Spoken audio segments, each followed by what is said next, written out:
Ibyo bamenya kuri misiyoni za mbere za Kiliziya Gatolika mu Rwanda. Misiyoni ya Save yashinzwe kwa 8 Gashyantare 1900. Iragizwa umutima mutagatifu wa Yezu. Kiliziya yubatswe bwa mbere yari isakaje ibyatsi. Umwaka w'1905 nibwo babashije kubaka bakoresheje ibikoresho bikomeye. Misiyoni ya Zaza yashinzwe kwa mbere Ugushyingo 1900. Misiyoni ya Nyundo yashinzwe kuwa 20 Mata 1901. Ni kiliziya iherereye ahahoze hitwa Bugoyi, agace kari karigometse ku mwami Yuhi wa gatanu Musinga. Mu nyandiko zivuga ko umwami yahahaye abapadiri kubera atarahishimiye. Yatangiye yitwa Vicariat Apostolique de Nyundo. Umuyobozi wayo wa mbere ni Musenyeri Aloyosi Bigirumwami, akaba ari we musenyeri wa mbere umwirabura muri Afurika Mbiligi, Kongo, Rwanda, Urundi. Bigirumwami yimitswe umwepiskopi kuwa mbere Kamena 1952. Mu mwaka w'1959 nibwo yahinduye izina iva kuri Vikariyati ya Nyundo ihinduka Diyosezi ya Nyundo. Ubu iherereye mu murenge wa Nyundo, akarere ka Rubavu, mu ntara y'Uburengerazuba. Misiyoni ya Rwaza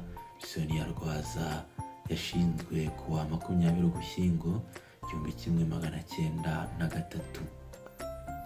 Misiyoni ya Mibirizi yashinzwe kuwa 20 Ukuboza 1903. Ishingwa n'umupadiri wera witwa Kiruni. Ni umupadiri waje aturuka mu majyepfo y'u Rwanda. Ahageze abona ni ahantu heza cyane. Ubu iri mu mudugudu wa Mibirizi, akagari ka Karemereye, umurenge wa Gashonga, akarere ka Rusizi, mu ntara y'Uburengerazuba. Misiyoni ya Kabgayi yashinzwe ku 20 Mutarama 1906.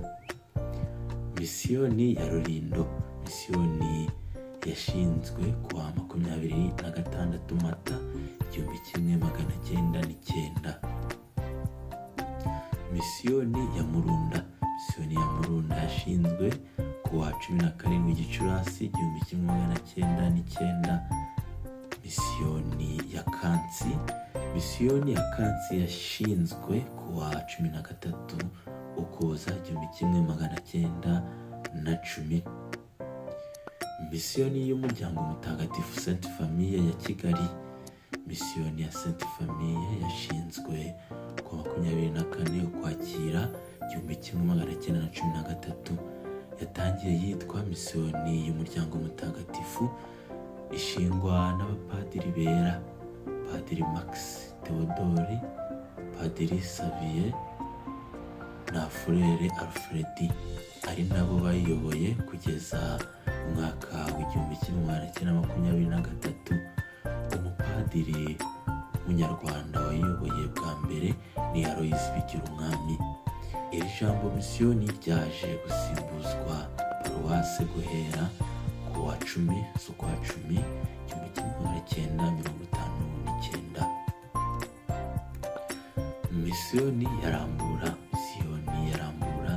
yashinzwe mu mwaka w'1913.